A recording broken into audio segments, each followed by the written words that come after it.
Kripto je doživel kar konkreten padec zaradi dogajanja na Bližnjem vzhodu, precej so utrpeli tudi ETF-i. Trg NFT-jev se očitno nikakor ne more pobrati, majka bi lahko povzročila selitev kriptopodjetij, mali pridelovalci kave pa se zatekajo k blockchainu in umetni inteligenci, da zaščitijo svoj posel. Dobrodošli v Kriptopulzu tega tedna.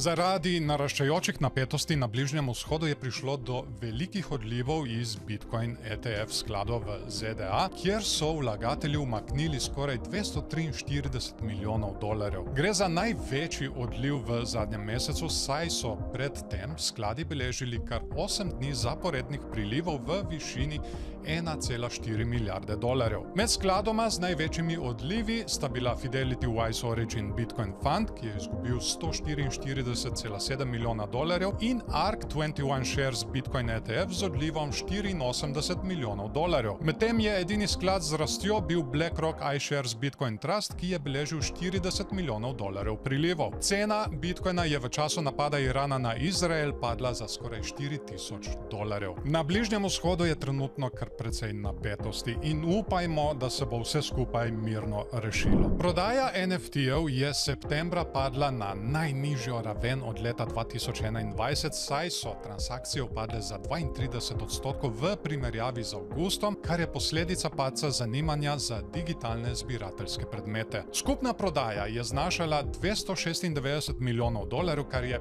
20% manj kot avgusta. Kljub temu je povprečna vrednost transakcij narasla za 18% z 50,71 dolarja na 60 dolarjev. Padec zanimanja za NFT-je sovpada z večjimi pritiski regulatorjev, kot je ameriška SEC, ki je septembra kaznovala NFT tematsko restauracijo Flyfish Club. Kljub temu nekateri vodilni v industriji, kot je Luca Schnetzler in Pudgy Penguins, trdijo, da je to preprosto nesmisel. Ta dinamika je dober opomnik, kako pomembno je premišljeno ravnati z denarjem. In seveda poiskati tudi načine za njegovo varno hrambo. Če vas zanima, kako lahko zaščitite svoje prihranke in pametno vlagate, si oglejte naš najnovejši video na to temo. Razložimo vam preproste nasvete, kako učinkovito varčevati in krepiti svoje finančno zdravje. Ne pozabite se naročiti na naš kanal, da ne zamudite nobenega izmed naših koristnih nasvetov za finančno prihodnost. Nova evropska regulativa MiCA, ki ureja trg kriptovalut, bi lahko povzročila selitev podjetij na Bližnji vzhod zaradi tamkajšnjih ugodnejših pogojev. Čeprav MiCA prinaša jasna pravila in večjo legitimnost, strokovnjaki opozarjajo, da bo regulativa prinesla večjo centralizacijo in težave manjšim podjetjem. Večji akterji bodo imeli prednost zaradi lažjega dostopa do kapitala in tehnologij. Kljub temu se nekatere velike banke, kot je Societe Generale, že pripravljajo na implementacijo MiCA z izdajo stabilnih kriptokovancev, kar pomeni, da bo regulativa spodbujala širitev na področju digitalnih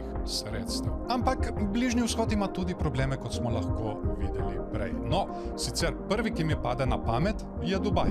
Majhni pridelovalci kave se soočajo z izzivi zaradi novih evropskih predpisov o trajnostni pridelavi. Z uporabo tehnologij, kot sta blockchain in umetna inteligenca, platforma Connected Coffee podjetja Dimitra pridelovalcem omogoča, da sledijo postopkom pridelave, izboljšajo kakovost pridelka in se izognejo izključitvi iz mednarodnih trgov. Tehnologija omogoča tudi izboljšanje trajnostnih praks ter boljše upravljanje z viri. Partnerstva s podjetji, kot sta Alcaf in Arasko, omogočajo manjšim pridelovalcem dostop do globalnih trgov ter jih povezujejo s kupci, ki iščejo ekološko pridelano in sledljivo kavo. Regulacije, kot vemo, znajo omejevati sploh male podjetnike, zato je res super, da se pojavljajo take rešitve.